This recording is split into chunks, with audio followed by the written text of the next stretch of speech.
नमस्कार, आप सभी का स्वागत है भारत 24 पर। मैं हूं आपके साथ पूर्णिमा मिश्रा। शाम के 6 बज चुके हैं और वक्त है दहाड़ का। बिहार विधानसभा चुनाव जैसे जैसे करीब हैं, हर एक नेता एक दूसरे पर तंज के लहजे में सियासी सवाल उठाता नजर आता है।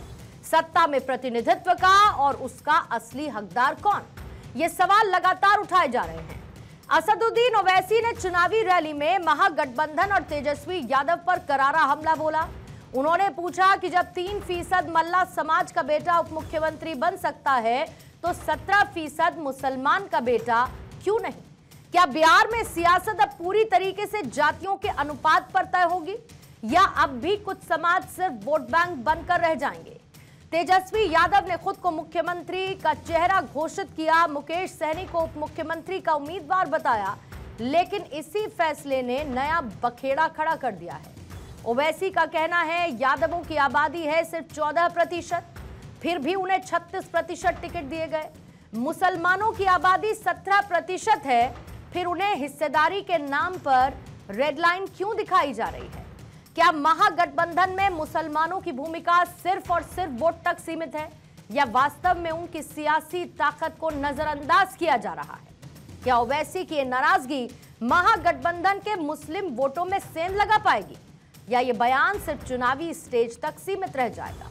बिहार की हर एक पार्टी जातीय समीकरण साधने में लगी है। हर एक नेता अपनी जाति, अपने समाज को सत्ता की सीढ़ी पर चढ़ाने की कोशिश कर रहा है। लेकिन सवाल यह है कि क्या लोकतंत्र सिर्फ गणित बनकर रह जाएगा या फिर योग्यता और नेतृत्व की पहचान किसी संख्या से ऊपर तय होगी? तेजस्वी यादव पर ओवैसी के इस हमले ने महागठबंधन की रणनीति को झकझोर जरूर दिया है। तेजस्वी इस पर क्या स्टैंड लेंगे, इंतजार इसका है। लेकिन चिराग पासवान ने ओवैसी के बयान पर सवाल उठाया। उन्होंने साफ कहा कि आप कब तक अपने वोटों की खातिर मुसलमानों को डराते रहेंगे? बिहार के इस चुनाव में सवाल सिर्फ ये नहीं कि मुख्यमंत्री या उप मुख्यमंत्री कौन बनेगा, बल्कि ये भी कि किसकी आवाज सुनी जाएगी और किसकी नजरअंदाज कर दी जाएगी।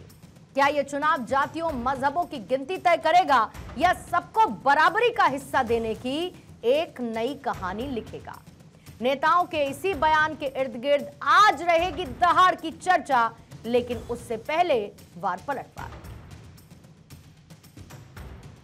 की बहादुरी को देखो कि 3% और कह रहे हैं कि अगर हमारी सरकार बनेगी तो मुख्यमंत्री हमारा होगा।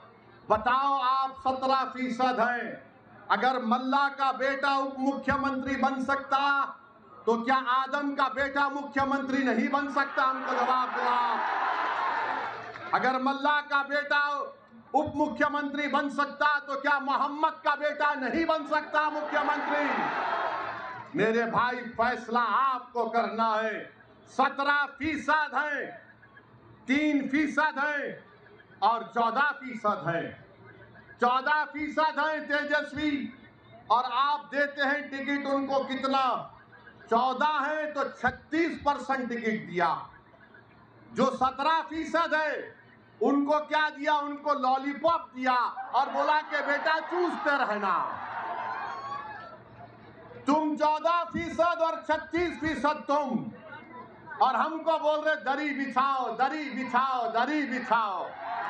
लोकतंत्र में किस तरीके की सोच को बढ़ावा देने का कार्य ओवैसी साहब कर रहे हैं, सिर्फ इसीलिए कि आपकी जीत नहीं होती, इस डर से आप मुसलमानों के बीच में कब तक भय की राजनीति करेंगे? और मैं एक बार फिर से मैं दोहराता हूँ, मुसलमानों के लिए मैं दोहराता हूँ कि भैया बहुत हो गया डर की राजनीति से अपने आप को इस्तेमाल करने देना, बहुत हो गया।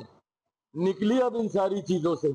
कब तक डर डर के आप इसको नहीं है सत्ता में आए, इसके लिए वोट करेंगे? अरे लाइए ना जिसको आप सत्ता में लाना चाहते हैं।